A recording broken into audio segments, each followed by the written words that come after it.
रिश्वत मामले में आईपीएस दीपक गहलावत को जेल हो गई है। 14 दिनों की न्यायिक हिरासत में उनको भेजा गया है जेल। राउज एवेन्यू कोर्ट ने न्यायिक हिरासत में भेजा है। कोर्ट ने सीबीआई के रिमांड बढ़ाने की अर्जी भी खारिज कर दी है। तो हरियाणा कैडर के आईपीएस अधिकारी हैं दीपक गहलावत पर 3 करोड़ की रिश्वत मांगने का आरोप लगा है। राउज एवेन्यू कोर्ट ने न्यायिक हिरासत में उनको भेज दिया है। तो ये बड़ी खबर हम आपको बता रहे हैं। राउज एवेन्यू कोर्ट ने दीपक गहलावत को न्यायिक हिरासत में भेजा है 14 दिन की। इस पूरे मामले में देखा जाए तो 3 करोड़ की रिश्वत मांगने का उन पर आरोप लगा है और दीपक गहलावत को राउज एवेन्यू कोर्ट ने फिलहाल 14 दिनों की न्यायिक हिरासत में भेजा है।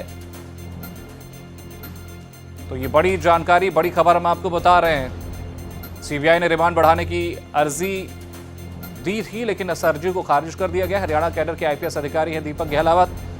3 करोड़ रुपए की रिश्वत मांगने का उन पर आरोप लगा था, जिस मामले में सुनवाई करते हुए राउज एवेन्यू कोर्ट ने 14 दिनों की न्यायिक हिरासत में उनको भेज दिया है। तो रिमांड बढ़ाने की बात सीबीआई की तरफ से कही गई थी, लेकिन उस मांग को भी कोर्ट ने खारिज कर दिया। फिलहाल 14 दिन की न्यायिक हिरासत में भेजा गया है। ज्यादा जानकारी के साथ हमारे सहयोगी गोपाल कृष्ण जुड़ गए हैं। गोपाल जी, जिस तरह से दीपक को भेजा गया है न्यायिक हिरासत में 14 दिन की, किस तरह से पूरा घटनाक्रम रहा और क्या क्या दलीलें वहां पर दी गई? देखिए, इसको लेकर के आज एक दिन की चूंकि सीबीआई रिमांड की अवधि खत्म हो रही थी और उस अवधि खत्म होने के बाद आज राउज एवेन्यू कोर्ट में दीपक गहलावत को पेश किया गया और सीबीआई ने कहा कि अब इनसे पूछताछ करने की फिलहाल आवश्यकता नहीं है, क्योंकि जो भी पूछताछ करनी थी अभी कर ली गई है।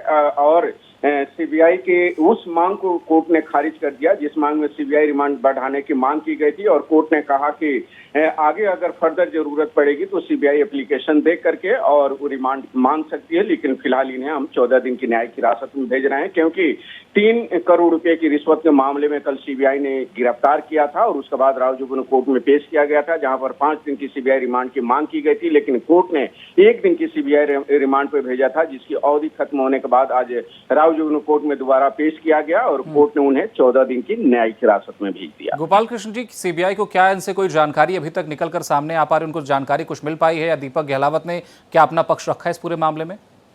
देखिए, दीपक गहलावत ने कहा है कि जो आरोप उसके खिलाफ लगे हैं उससे संबंधित सबूत सीबीआई के पास नहीं है और सीबीआई जो है गलत तरीके से उसे फंसा रही है। और यही कहते हुए उन्होंने कहा कि जो सीबीआई ने रिमांड बढ़ाने की मांग की है उसे खारिज किया जाए, जिसके बाद कोर्ट ने दोनों पक्षों की जीरा के बाद विचार किया और कहा कि नहीं, सीबीआई रिमांड की अवधि नहीं बढ़ाई जा सकती है। और यही कहते हुए कोर्ट ने न्यायिक हिरासत में 14 दिन के लिए भेज दिया है, क्योंकि कल जिस तरीके से ड्रग्स मामले में गिरफ्तार किया गया था, एक बिजनेसमैन से डील हुई थी, 3 करोड़ रुपया में डील किया गया था और इसी सिलसिले में क्राइम ब्रांच के इंस्पेक्टर की भी गिरफ्तारी की गई है और वो फिलहाल तिहाड़ जेल में बंद है और अब दीपक को भी तिहाड़ जेल भेजा गया है। तो देखना होगा कि आने वाले समय में जांच में सीबीआई क्या कुछ निकाल करके सामने लाती है और उस आधार पर क्या कुछ कार्रवाई की जाती है। चलिए, बिल्कुल गोपाल कृष्ण, बिल्कुल आप नजर बनाए रखिएगा और देखने वाली बात यही है कि क्या कुछ अब जांच में आगे निकलकर सामने आता है। फिलहाल हमारे साथ जुड़ने के लिए और जानकारी साझा करने के लिए धन्यवाद आपका।